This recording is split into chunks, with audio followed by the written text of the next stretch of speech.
Are you hearing noise while driving or while braking? Do you feel vibration in the pedal or steering wheel when you slow down? Does the vehicle pull to one side when driving and even more when braking? These are signs that you may have brake caliper problems. In this video, we'll go over the basic steps in replacing a caliper. Since we'll be working under the car, it's important to observe basic safety precautions. Wear a dust mask and eye protection to protect yourself from brake dust. Do not use compressed air to clean brake parts. Always use a spray brake cleaner to keep brake dust from becoming airborne. Park the vehicle on a flat, dry surface and make sure the parking brake is not engaged. Chock the wheels and place automatic transmissions in park and manual transmissions in neutral. Before beginning, gather all the tools and supplies that are needed so that they'll be within reach when you do the job. When jacking the vehicle, ensure the jack is rated for the weight of the vehicle being lifted and use factory lift points which can be found in your owner's manual. Once the vehicle is lifted, support the vehicle on jack stands and not the jack. Most vehicle manufacturers recommend replacing calipers in pairs for maximum performance and even wear since they work together to stop the vehicle. This assures safe, efficient braking. Work on one wheel at a time using the other wheel for reference. Snap a photo of the system, or better yet, have a vehicle repair manual handy.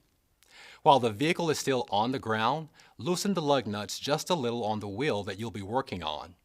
Once each lug nut has been loosened, lift the vehicle with a proper jack and support it on jack stands. Once you have the vehicle on jack stands, remove the lug nuts and wheel. Next, thoroughly clean the brake hose to caliper fitting with a cloth before disconnecting to prevent contamination to the brake fluid. Now disconnect the brake hose fitting at the caliper. There are two types of brake hoses, one with a banjo bolt and the other with standard threaded fittings. If the hose has a threaded end connecting it to the brake caliper, loosen or disconnect the flexible hose from the brake line on the frame end first. Remove the retaining clip holding the hose to the frame or bracket, then separate the hose from its mounting and disconnect it from the brake line fitting. This will prevent the brake line from twisting and possibly getting damaged. Now, unscrew the hose assembly at the caliper. Cap or tape the open brake line end or caliper inlet port to keep dirt from entering the system and prevent brake fluid loss. Next, remove the pins or bolts securing the caliper to the mounting bracket. Then lift the caliper off the rotor. If the original caliper can't be removed because the brake pads are held tightly against the rotor, apply a little pressure to the brake pad to push the piston in just enough to allow the caliper to loosen up for removal.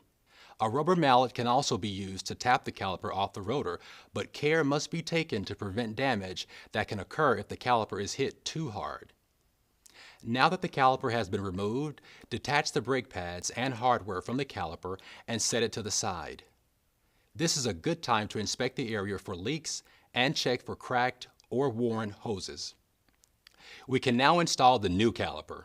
Remove the caliper bolts, sliders, and rubber boots from the old caliper and inspect them for damage. Take a moment to clean the caliper mounting points and the slides. Check bolts and pins for pitting and rust. Check boots for tears and brittleness.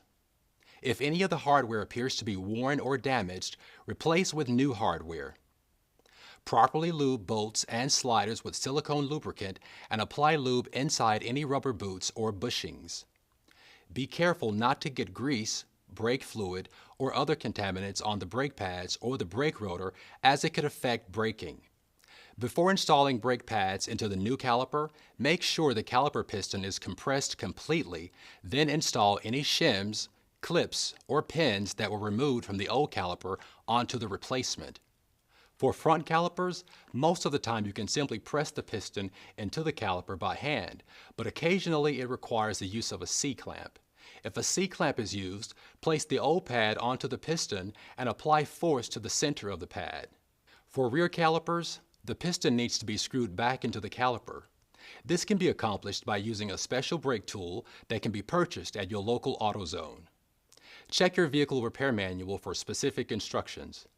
After applying synthetic brake lubricant to the back side of the brake pads, install the brake pads into the caliper, taking care to avoid chipping the brake pad edges. Then reinstall it over the rotor. Take care not to cut or damage any dust boots that are installed, and torque the mounting bolts to the manufacturer's recommended torque.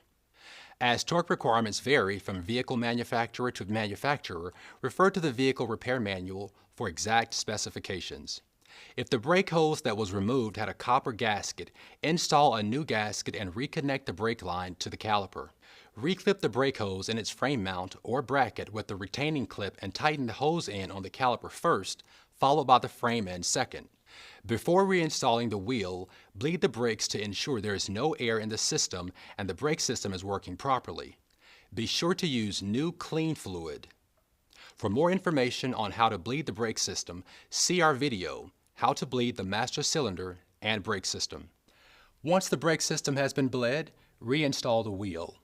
Tighten the wheel nuts by hand until they are as tight as possible and then snug them down with a ratchet and socket with the wheel still off the ground. Complete this process one nut at a time, going in a star pattern around the tire, one nut across from the other. Jack the vehicle off the jack stand and remove it from under the vehicle. With the jack stand removed, slowly lower the vehicle to the ground without applying the full weight of the vehicle on the tire. Using a torque wrench, tighten the wheel nuts to the required torque specification, once again repeating the star pattern tightening procedure, and when all nuts have been completely tightened, lower the vehicle all the way to the floor. Remove the jack and repeat the process for the rest of the brake system that you're performing the brake job on. Once the job has been completed, check the brake fluid level, add fluid if needed, then start the vehicle and press on the brake pedal a few times to prime the system. Once the brake pedal feels firm, remove the wheel chocks and test drive the vehicle to ensure the brakes are working properly.